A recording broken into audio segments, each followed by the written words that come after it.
جی دعا اور توجہ کیا ہے؟ دعا is basically you are requesting me to pray for something and which if I remember and if I can I will do دعا. میں جھوٹ نہیں بولتا کہ میں دعا کروں گا، میں منع کر دیتا ہوں کہ میں نہیں کر سکوں گا کیونکہ یاد نہیں رہتا. اس وجہ سے اف آئی ریمبر میں نے شروع میں کہہ دیا ہے. دعا کا مطلب تو یہ ہو گیا ہے، ٹھیک ہے نا. اور دعا کے بارے میں کہنا وہ ایک لمبی بات ہے، یہاں چھوٹی سی کلپ بن رہی ہے.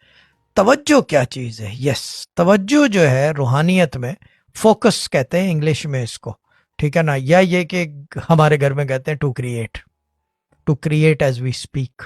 وظیفے کے بیچ میں جب ہم ہوتے ہیں تو لوگ کہتے ہیں کہ بات نہیں کر سکتے. بات کر سکتے ہیں اگر وہ وہاں سے ہم کلام ہو جائیں تو آپ کو بولنا پڑتا ہے.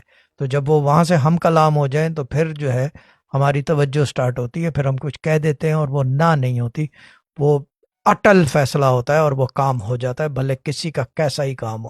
دیٹ از توجہ، دیٹ از توجہ. اب ایک اور توجہ کی فارم یہ ہے کہ وظیفہ کرتے وقت جو ہے جب ہم سو جاتے ہیں یا غنود آ جاتی ہے، کیونکہ ہم 6 گھنٹہ پڑھتے ہیں، خاندانی کام ہے پڑھنے کا. اس پوزیشن میں بیٹھ کے I can sit for 13 hours. I have sat 13 hours without getting up or moving. یعنی کہ موونگ سے مطلب ٹانگ ایسی کی، but that's as far as it goes. کوئی لمبی چوڑی نہیں کی میں نے ٹانگ. چیز یہ ہے کہ جب ہم اس کیفیت میں ہوتے ہیں، کیا کہتے ہیں اسے، وظیفے کے غنود میں چلے